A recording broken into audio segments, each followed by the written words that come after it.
Hello everyone. Shri IAS academy में आपका स्वागत है। जैसा कि आप जानते हैं कि श्री आईएएस एकेडमी ने आंसर राइटिंग सीरीज की शुरुआत की है, जिसमें ऑलरेडी हमारे 182 पार्ट आ चुके हैं। ये हमारा पार्ट 183 है। इसमें हम देखेंगे कि आपके द्वारा हमारे टेलीग्राम चैनल पर किस प्रकार का प्रश्न भेजा गया, उसे आपने किस तरीके से लिखा और वास्तव में आपको उसे कैसे लिखना है। तो चलिए शुरू करते हैं। जैसा कि आप देख रहे हैं, ये प्रश्न आपके द्वारा हमारे टेलीग्राम चैनल पर भेजा गया। तो सबसे पहले हम आपके इस प्रश्न को पढ़ेंगे, फिर आपके उत्तर को पढ़ेंगे और देखेंगे कि आपने इसमें किन किन बिंदुओं को ऐड किया है और किन बिंदुओं को अभी और ऐड करने की आवश्यकता है। आपका प्रश्न है, प्राचीन भारतीय इतिहास के विकास में लौह तकनीक के प्रारंभ का मूल्यांकन कीजिए। काफ़ी अच्छा प्रश्न है। आपने लिखा है, प्राचीन भारतीय इतिहास के विकास में लौह की खोज ने एक युग प्रवर्तक की तरह काम किया, जिसने वैदिक कालीन सामाजिक संरचना को राजनीतिक, आर्थिक, सामाजिक और सांस्कृतिक स्वरूप बदल कर रख दिया। लोहे की खोज ने द्वितीय नगरीकरण की शुरुआत में एक महती भूमिका निभाई। लोहे से बने अच्छे किस्म के कृषि संयंत्रों, हल, फॉल आदि ने पशुपालन प्रणाली पर आधारित अर्थव्यवस्था को कृषि केंद्रित अर्थव्यवस्था में परिवर्तित कर दिया। अब मनुष्य के पास उपज का खपत से ज़्यादा होने, व्यापार करने का मार्ग खुल गया। अच्छे किस्म के औजार बनने लगे, जिससे क्षेत्र विस्तारवादी भावना भी पैदा हुई और आधुनिक युद्धों के प्रारंभिक चरण की शुरुआत आपसी क्षेत्रीय संघर्ष के तौर पर देखी जा सकती है। युद्ध खास तौर से उपजाऊ जमीन पर अधिक से अधिक कब्जा करने की इच्छा शक्ति के चलते हुआ करते थे। हालांकि लोहे की खोज ने भले ही मानव सभ्यता के विकास में एक उत्प्रेरक की तरह काम किया हो, लेकिन सिक्के का दूसरा पहलू भी है, जिसके तहत वैदिक कालीन शांति, सद्भाव, समानता पर आधारित संस्कृति की जगह अब लौह युग में हर तरफ अशांति, असमानताएं, क्षेत्रीय विस्तार हेतु आपसी संघर्षों की बारंबारता, पलायन जैसी समस्याएं भी इसके विकास में निरंतर पैदा होने लगीं। निष्कर्षतः हम कह सकते हैं कि लोहे की खोज को भले ही आधुनिक सामाजिक ढांचे की नींव रखी हो, लेकिन इसने सुधारों के साथ साथ मानव जीवन, पारिस्थितिकी तंत्र आदि हेतु जोखिमों को भी हमारे सामने ला खड़ा किया है। काफ़ी अच्छा आपने उत्तर लिखा है। बस ये है कि इस प्रश्न के उत्तर में आपको कई सारे पॉइंट्स को एंशियंट इंडिया के अकॉर्डिंग ऐड करने की आवश्यकता है। एंशियंट इंडिया के अकॉर्डिंग ऐड करने की आवश्यकता का क्या मतलब? इसका मतलब ये है कि आपको अपने इस प्रश्न के उत्तर को केवल और केवल करंट पर आधारित या केवल और केवल कहानी पर आधारित नहीं बताना है। यहाँ पर कई सारे तथ्यों का भी आपको जिक्र करना है। क्लियर? और जब आप अपने तथ्यों का जिक्र कर देंगे तो आप बताएंगे कि वास्तव में ये तथ्य कहाँ तक सही हैं या इनकी कहाँ तक अपनी प्रासंगिकता रही।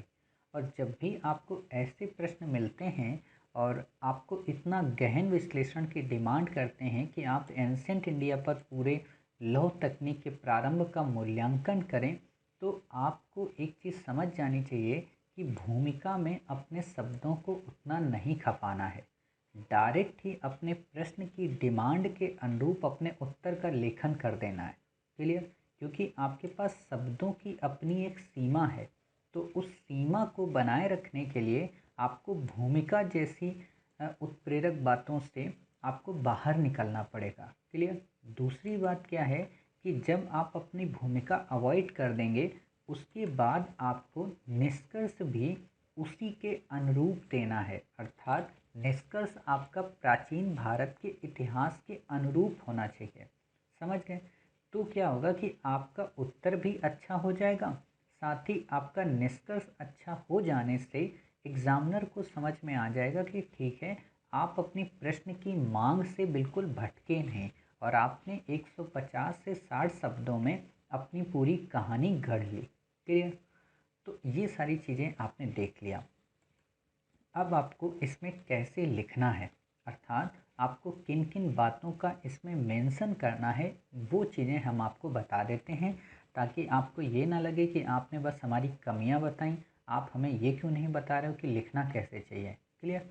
तो देखो, सिंपल सा है। पहले आपको प्रश्न को इनकोड करना है। मतलब क्या? प्राचीन भारत का इतिहास। अर्थात ये पूरा पाषाण काल से लेके आगे के गुप्तोत्तर तक के काल की कहानी को आपसे पूछ रहा है। क्लियर? और आपसे ये कह रहा है कि लौह तकनीक के प्रारंभ का मूल्यांकन कीजिए। समझ रहे हैं? तो अब आप बताइए, प्राचीन भारतीय इतिहास तो आपको पता है पूरा पाषाण काल से लेके गुप्तोत्तर काल तक का है, लेकिन इसमें भी आपको इसने एक टाइमलाइन दे दी कि लौह तकनीक के प्रारंभ को लेकर आप जानते हो। और जब भी आप लिखोगे ना तो यहाँ पे बता दोगे कि लौह तकनीक के प्रारंभ को लेकर इतिहासकारों में मतभेद है। हालांकि बौद्ध काल से या बौद्ध युग से इसके प्रयोग की प्रमाण प्रदर्शित होते हैं। बौद्ध काल से इसके प्रयोगों के प्रमाण हमें काफ़ी प्रखरता से मिलने लगते हैं। क्लियर? हालांकि इसकी बात कहाँ से शुरू हो जाती है? उत्तर वैदिक काल से। बट इसके सबसे ज़्यादा जो हमें प्रयोग और प्रमाण मिलते हैं वो वास्तव में हमें कहाँ से मिलते हैं? बौद्ध युग से, अर्थात 6ठी शताब्दी BC से। क्लियर? तो आप यहाँ से इस प्रश्न का उत्तर शुरू करेंगे 6ठी शताब्दी BC से लेके 7वीं AD तक। समझ रहे हैं ना? मतलब पूरा का पूरा लगभग 600 उधर 600 इधर, लगभग 1200 वर्षों के इतिहास के कालखंड को आपको 150 शब्दों में गढ़ना है।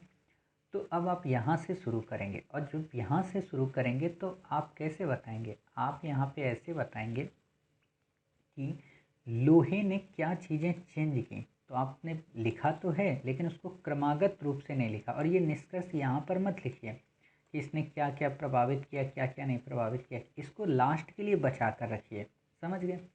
तो अब जब आप बताएंगे कि द्वितीय नगरीकरण आखिरकार हुआ कैसे, यहाँ पे देखो आपने एक गलती की है कि आप डायरेक्ट बता दे रहे हो कि लोहे की खोज ने द्वितीय नगरीकरण की शुरुआत की या उसमें एक महती भूमिका निभाई। ऐसे नहीं, आपको इसके बेस से चलना है। आप हमेशा जानते हो कि जब एग्रीकल्चर में सरप्लस होगा तो उस सरप्लस से लोग कृषि के इतर व्यापार करेंगे, कृषि के इतर कार्य करेंगे, और कृषि के इतर की ओर वो शिल्प या कई सारे कुटीर उद्योगों की ओर उन्मुख होंगे, और यही कुटीर उद्योग धीरे धीरे करके औद्योगिक केंद्रों का विकास करेंगे, और यही औद्योगिक केंद्र धीरे धीरे बड़े होकर व्यापार वाणिज्य का विकास करेंगे, और यही व्यापार वाणिज्य आगे चलकर नगरों के विकास में सहायक होगा, जिससे वहाँ पर और भी ज़्यादा तकनीकी का उन्नतीकरण होगा और वहाँ पर नगरीकरण की शुरुआत होगी। अर्थात आपने इतने बड़े प्रोसेस को समाप्त करके डायरेक्ट यहाँ से लिखना शुरू कर दिया। समझ गए? तो आप यहाँ पे ऐसे बताओगे कि लोहे ने प्राचीन परंपरा से चली आ रही कृषि के अधिशेष की मात्रा को बढ़ा दिया, जिससे न केवल शिल्प उद्योग में बढ़ोतरी हुई, कृषि के अधिशेष की मात्रा को बढ़ा दिया, जिससे लोग न केवल कृषि के इतर व्यापार वाणिज्य करने लगे, बल्कि उस व्यापार वाणिज्य की उन्नति से नगरीकरण की शुरुआत हुई, अर्थात द्वितीय नगरीकरण में सहायक की भूमिका का निर्वहन किया।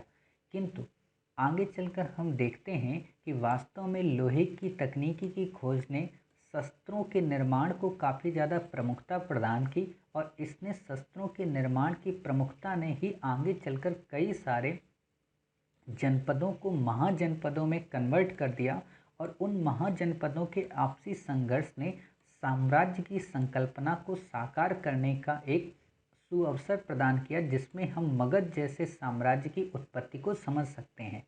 स्मरणीय हो कि अजातशत्रु ने रथ मुसल और महाशिलाकंटक जैसे हथियारों का उपयोग करके उस समय के कई सारे शक्तिशाली राज्यों को पराजित करने का प्रयत्न किया, जिसमें वज्जी संघ प्रमुख था।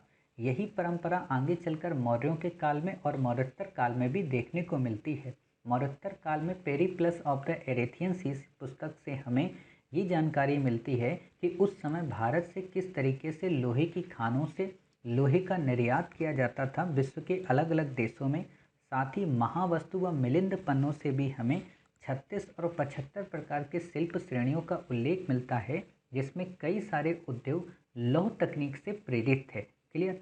यही दिशा आगे चलते हुए गुप्त काल में हमें अमरकोश यानी कि अमर सिंह की पुस्तक अमरकोश में लोहे के 7 नामों का उल्लेख मिलता है, जो कि आगे चलकर मेहरौली के लौह स्तंभ से भी पता चलता है। अर्थात लौह तकनीक ने न केवल उस समय की आर्थिक परिस्थिति, अब यहाँ पे ये चीज डालोगे, अर्थात लौह तकनीक ने न केवल उस समय की आर्थिक और राजनीतिक परिस्थितियों को परिवर्तित किया, बल्कि इसने सामाजिक संरचना में कई सारे वर्गीय विभाजन को भी प्रेरणा प्रदान की, जो आगे चलकर सामंती व्यवस्था में सहायक सिद्ध हुए। समझ रहे हो? अब आपने क्या कर दिया कि एंशियंट इंडिया के बाद की कहानी, अर्थात आपने प्री मेडिवल एरा की जो टाइम पीरियड थी या उस समय का जो वैक्यूम क्रिएट हो गया था सामंती व्यवस्था के अंतर्गत, उसको आपने यहाँ पे बता दिया। क्लियर? सामंती व्यवस्था के लिए आगे सहायक सिद्ध हुई। फिर आप दोगे अब निष्कर्षता। निष्कर्षता कहा जा सकता है कि लोहे की भूमिका ने जिस साम्राज्यवादी संकल्पना को या जिस आर्थिक प्रगति की संरचना को प्रमुखता प्रदान की, वही आगे चलकर सामंती व्यवस्था में तब्दील हो गई और विदेशी आक्रमणकारियों के कारण आगे चलकर कई सारे मध्यकालीन युग में प्रवेश कर गई। ऐसे आपका ये पूरा का पूरा उत्तर और इसका निष्कर्ष, इसमें पॉजिटिव भी हो गया, नेगेटिव भी हो गया। नेगेटिव क्या हो गया कि इसने बनते हुए साम्राज्य को बाद में पूरी तरीके से विखंडित कर दिया और जो इकोनॉमी थी वो सीमित हो गई, जो भूमि थी वो सीमित हो गई और जो बड़े बड़े साम्राज्य थे अब वो छोटे छोटे साम्राज्यों में बदल गए। आपको लग रहा होगा कि ऐसा आपने क्यों बता दिया हमको। तो देखो, ध्यान से देखो, इसने क्वेश्चन में लोहे के उपयोग के या लोहे की प्रासंगिकता को बेस नहीं बनाया। इसने कहा कि प्राचीन इतिहास का जो विकास हुआ है उस विकास में लोहे की क्या भूमिका थी। समझ रहे? प्राचीन भारत के इतिहास के विकास में लोहे की भूमिका, मतलब कि पहले जो जन होते थे वो जनपद में बने और जनपद महाजनपद में, महाजनपद साम्राज्य में, समझ गए, और उन साम्राज्य से बड़े बड़े साम्राज्य और फिर उन साम्राज्यों का विघटन हुआ, उन विघटन से फिर विखंडन हुआ और फिर वो छोटे छोटे साम्राज्य में राज्य में आ गए और उस राज्य से छोटे छोटे सामंती व्यवस्था का उद्भव हुआ। समझ रहे? इस विकास चक्र को आपसे ये पूछ रहा है इस प्रश्न में।